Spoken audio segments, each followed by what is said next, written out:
छोटी बच्ची की कहानी जो दिल को छू जाएंगी। कहानियां हमारी जीवन पर गहरा प्रभाव डालती है, लेकिन कुछ कहानियां पढ़कर हम इतने भावुक हो जाते हैं कि अनायास हमारी आंखों से बहने लगते हैं।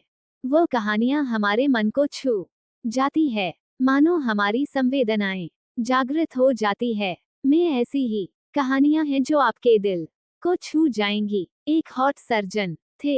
उनके अस्पताल में एक छोटी सी बच्ची का ऑपरेशन होना था, क्योंकि उसके हॉट में खून की सप्लाई सुचारू रूप से नहीं हो रही थी। उस प्यारी सी बच्ची को ऑपरेशन से कुछ दिन पूर्व ही अस्पताल में एडमिट करवाया गया, क्योंकि ऑपरेशन से पहले बच्ची के कुछ जरूरी टेस्ट होने थे।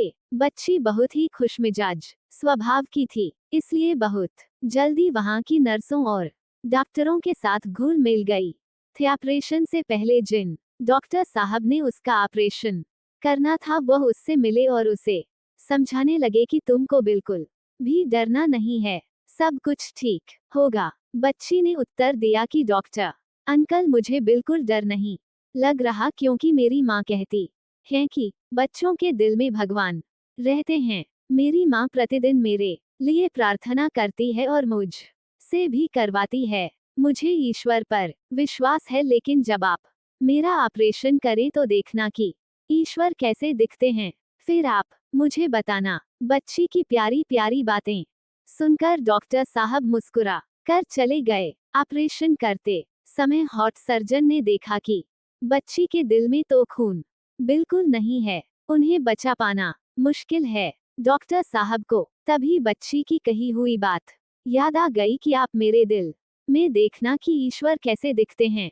उस दिन डॉक्टर ने अपनी अश्रुपूर्ण आंखों से बच्ची के लिए प्रार्थना की कि प्रभु, अब आप ही कुछ कर सकते हैं। उस बच्ची का आप पर अटूट विश्वास है। तभी उनके साथी डॉक्टर ने उन्हें कोहनी मारी कर इशारा किया। अचानक से बच्ची के दिल में खून का प्रवाह शुरू हो गया था और बच्ची का ऑपरेशन कामयाब हो गया। बच्ची के ठीक होने पर डॉक्टर ने बच्ची से कहा कि मैं तुम्हारे दिल में ईश्वर कैसे दिखते हैं ये तो नहीं देख पाया, लेकिन ईश्वर को की गई प्रार्थना की शक्ति का जो अनुभव मैंने देखा है, वो इससे पहले मैंने कभी नहीं देखा था। ईश्वर ने तुम्हारे उस पर किए गए विश्वास को टूटने नहीं दिया। जब स्कूल में पढ़ते थे, तब उनकी टीचर ने उनको एक कागज देकर कहा कि इसे अपनी माँ को दे देना। उन्होंने घर आकर माँ से कहा, टीचर्स ने आपके लिए एक नोट भेजा है। उसको पढ़कर उनकी माँ की आंखों से आंसू बहने